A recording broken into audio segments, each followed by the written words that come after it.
अस्सलाम वालेकुम dear students. जी student कैसे हैं आप? Welcome to education with dear ma'am.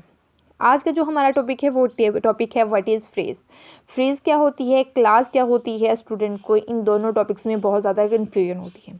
आज का जो हमारा लेक्चर है वो है फ्रेज़ के बारे में, जो नेक्स्ट होगा वो क्लास के बारे में होगा, और जो थर्ड वाला लेक्चर होगा वो ये होगा कि इन दोनों में आपस में डिफरेंस क्या है वो एक वीडियो में आपको डिस्कस करूँगी ताकि आपको अच्छी तरह से समझ आ जाए। चलते हैं अपने टॉपिक की तरफ। What is phrase. पहले तो हम फ्रेज की दो डेफिनेशन देखेंगे, एक देखेंगे अकॉर्डिंग टू ऑक्सफोर्ड डिक्शनरी और दूसरी देखेंगे रैन एंड मार्टिन के थ्रू। इन डेफिनेशन को आपने रटना नहीं है, सिर्फ आपको समझाने के लिए कि आखिर फ्रेज होती क्या है, इसमें कौन सी चीज़ होती है कौन सी नहीं है, आपने पहचानना कैसे है फ्रेज को। ठीक है, कंफ्यूज बिल्कुल नहीं होगा तो आपको अच्छे से समझ आ जाए। चलते हैं अपनी डेफिनेशन की तरफ। चले, क्या होती है फ्रेज देखते हैं। अ ग्रुप ऑफ वर्ड्स क्या है, ये अल्फाज का मजमुआ होता है which have a particular meaning, जो एक ख़ास मीनिंग रखती हैं। व्हेन यूज्ड टुगेदर, इस चीज़ पे आपने गौर करना है कि व्हेन यूज्ड टुगेदर ये पार्टिकुलर मीनिंग रखती हैं। कब रखती हैं? जब इनको किसी दूसरे के साथ इकट्ठा यूज़ किया जाता है।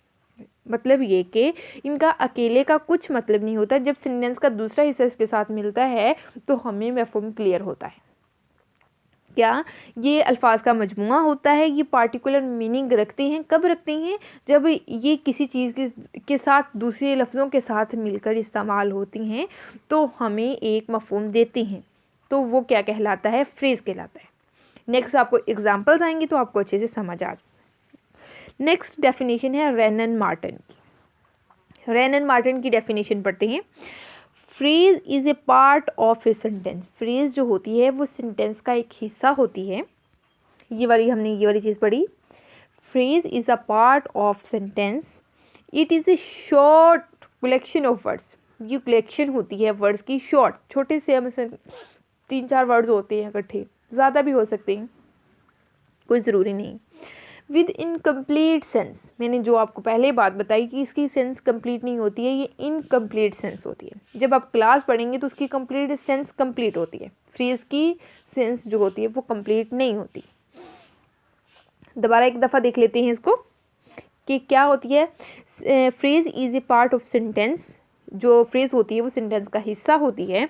It is a short collection of words. ये शॉर्ट कलेक्शन होती है लफ्ज़ों की। विद इनकम्प्लीट सेंस, जो हमें इनकम्प्लीट सेंस देते हैं। तो उसकी सेंस कैसे कंप्लीट होती है? सेंटेंस का बाकी हिस्सा मिलता है साथ में तो उसकी सेंस कंप्लीट हो जाती है।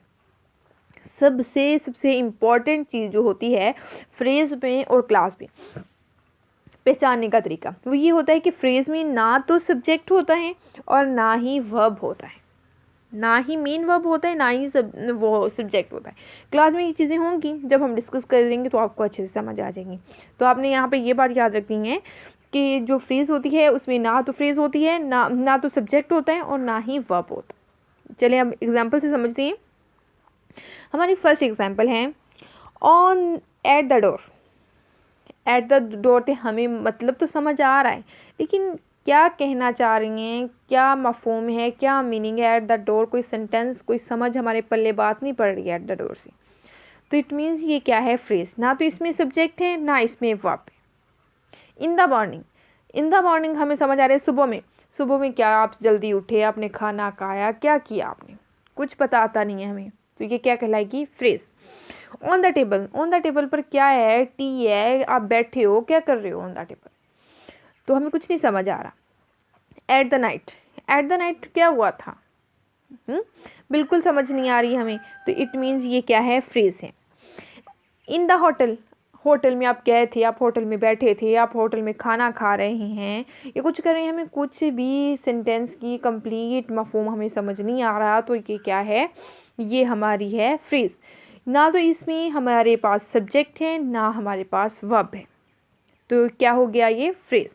नेक्स्ट वाली दो एग्जांपल्स हैं, इससे आपको अच्छी तरह से समझ आ जाएगी। देखिए, ही इज़ वेयरिंग, वो पहन रही है, अ नाइस येलो शर्ट, एक जो खूबसूरत येलो शर्ट है वो पहन रही है। ही इज़ वेयरिंग, वो पहन रही है, हमें बात समझ आ रही है इससे। मफहूम क्लियर हो रहा है कि वो पहन रही है शर्ट। तो उसके साथ अगर हम जब आ नाइस येलो शर्ट को जब हम इसके साथ मिलाते हैं तो हमें मफहूम समझ आता है। अकेले का तो इसका आ नहीं रहा हमें समझ। तो इट मीन्स हुआ कुछ यूँ, आ नाइस येलो शर्ट हमारी क्या है, 2 मिनट, आ नाइस येलो शर्ट हमारी है फ्रेज़। ये हो गई हमारी फ्रेज़। तो इसको हम इतने को क्या बोलेंगे, ये हमारी फ्रेज़ कहलाएगी क्योंकि इसका कोई मीनिंग नहीं है। नेक्स्ट आखिरी एग्जांपल देखते हैं, उससे आपको क्लियर होगा। She is shouting in A loud voice, वो शाउट कर रही है ऊंची आवाज़ में। ठीक है, शी इज़ शाउटिंग, वो शाउटिंग कर रही हैं। इसमें देखें ये वाला हमारा हो गया सब्जेक्ट, ये हमारा हो गया वर्ब, इसमें भी हमारा ये सब्जेक्ट था और ये हमारा वर्ब था। तो फ्रेज़ में तो ये चीज़ें होती नहीं हैं।